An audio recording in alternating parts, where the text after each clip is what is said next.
Mistake number 9, no contingency planning.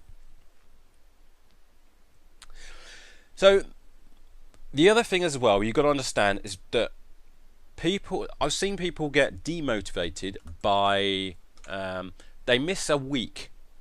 You may have done it. You miss a week off, and then you go, I've just lost it now. I've messed it all up. The gym instructor's going to be angry with me because I haven't been there for a week. That, by the way, that never happens. That never happens. They miss you. They really miss you when you don't go there or don't go to a class. And people think they're going to get told off and all this things. Again, inventing things in your head that you think are going to happen when they don't happen like that at all. So that's people scaring themselves more than anything.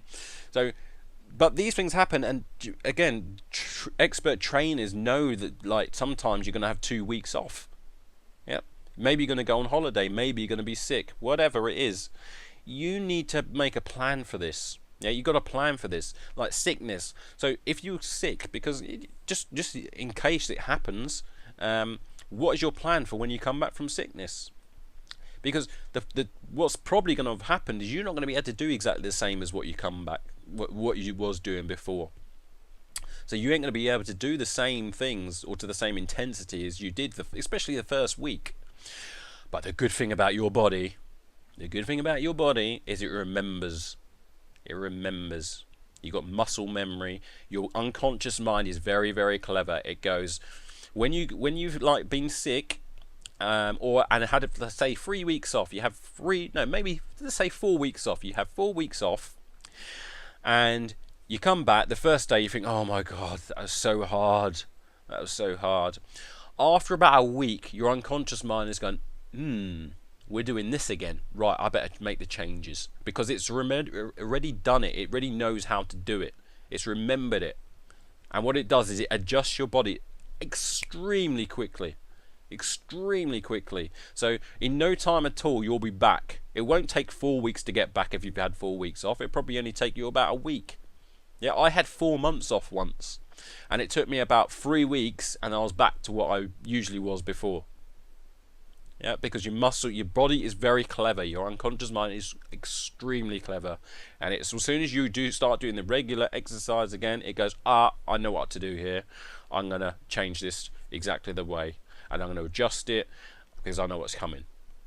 Yeah, so it knows that. So don't worry about the instructors. Don't worry about your body. Your body will be recovering very quickly as well. So don't worry about that. The first 2 or 3 sessions may be a bit of a struggle. So take it easy as you're coming back. Yeah, you need to take it easy. So what considerations are intensity, duration, nutrition, water intake. So what are they? So you just need to maybe adjust it. Take it easy the first week when you're coming back, but your body will adjust very quickly when you come back. So don't worry about that. Just what is the plan? Just come up with a plan and just be mindful of that. Injuries. Okay, so what is your plan when you're coming back from injury? Again, the considerations are intensity, duration. You may want to get massages depending on what type of injury you get. If it's a muscular pull, you may want to get massages, and then some strengthening exercises for that specific area that you've injured when you come back as well. You may want a personal training session just so they can check your technique to make everything's okay when you come back as well. So what's the plan? Just come up with a plan. Significant emotional events. The way that I see people in the world is everyone's in a trance. Yep. Now, at the moment, if you're not going to the gym, then I'd say sedentary trance. To break you out of that trance, I'm trying to do these videos to help you. But when you start training and then you get into because your brain learns so quickly, and once it's going, and you get into another trance, so you're in a training trance. Yeah, that's what I'm calling it. And once you're in your training trance, if something significant emotional happens, like you break up with a spouse, or someone dies in the family, or something like that, it's like, what is the plan? What is it that you're going to do? Something emotional happens. What is it? How are you going to plan to continue this? Yeah. What is the plan? Because you're going to need one. Yeah, just have a think about it. Just be mindful of that. Unexpected work commitments. So what will you do to balance your change around extra work commitments? So what are you going to do?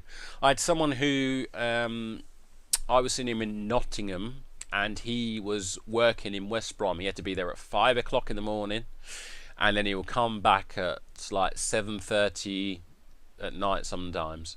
So he was like, he was really struggling with like the amount of hours that he was doing at work, and so worked out a way. So how can you do physical activity at work? So that's what you need, a plan. If that happens, if I can't make it to these physical activity sessions here, what can I do at work? Yeah, because you're going to get breaks at work. So he said, right, I tell you what, I'm going to go for a brisk walk on my lunch breaks. I'm going to make food, I'm going to make smoothies, I'm going to do... Again, he had a massive plan for at work if he couldn't make the gym. Yeah, so you just got to plan for these things. Yeah, if health is your priority, then you will make time for it. Yeah, you will make time if health is your priority. Yeah, so can you exercise at work? Can you study on your break? Like, again, study new techniques or whatever. Can you make smoothies at work? Figure out a way to do it. You need to come up with a plan. Holidays, again, so what is the holiday? What is the plan? Just before the holiday, during the holiday, and just after? Again, so when you're coming back from a holiday, what are you going to do that first week? When are you going to? How are you going to do it? You just need to come up with a plan for this. Let me give you my plan. So just before the holiday, I'll train very hard just before the holiday. During the holiday, I will usually use it as a rest time and probably do some swimming rather than any weights. I'll do swimming, and then just after, as soon as I come back, the first week I take it very easy when I come back, and after about 2-3 sessions, my body's got used to what I'm going to be doing the following week, and it's usually back up to scratch by then. So it's just, you just need to come up with a plan, because these things are going to turn up, and you just need to have a plan for it. What about feeling too tired on a scheduled training day? So you need your rest days. Yeah. Now sometimes this happens. Say if I'm going to go and train, I feel like my body hasn't recovered properly. So I'll train 2 days in a row, and then I'll have a day off, and then I go back on the next day, and my body goes, you know what, I can't do it, man. And what I do is I use the RPE scale, and I say, okay, right, how do I feel right now? If my body goes, well, let's say 10's really, really tired, and like 1 is I'm okay. If it's around a 4, then I go, no, I'm going to the gym. But if it's like a 9 or a 10, there's no point in me actually doing that. What I'll do is I'll have an extra day off, and then I'll go the next day. So you have to be flexible like that, because remember, it's all right planning and saying I'm going to go Monday, Wednesday, Friday, but sometimes you're going to feel too tired, so you have to like adjust it slightly depending on how you feel, because that's when injuries and illness happens. Yeah, I've worked it out, and I've had to learn this and learn how I am with I'm very in tune with my body now, so I'll know, my body will tell me if like, hey, you need an extra day, and I will actually listen to my body, say, okay, all right, you can have an extra day. And then there's some days where I actually plan to have a rest day, and my body goes, I want to do something, and that I go, all right, let's go in and train today then. So it works the other way around as well. So you just have to be tinkering and changing and tweaking all of that. So you have to be flexible like that during the week sometimes as well. So just make sure that you've got a sort of plan for that as well. I'd probably use what I do and just say, just a scale of how tired are you. And there are some days where your brain's saying, look, I'm just too tired today. And usually that's mental tiredness. My body doesn't get around. I don't accept that from my body. If it's mental tiredness, no, I'm going to the gym. If it's physical tiredness, then I'll listen to the body. Mental tiredness is usually when I need to train, because after that you feel pretty good, to be honest with you. So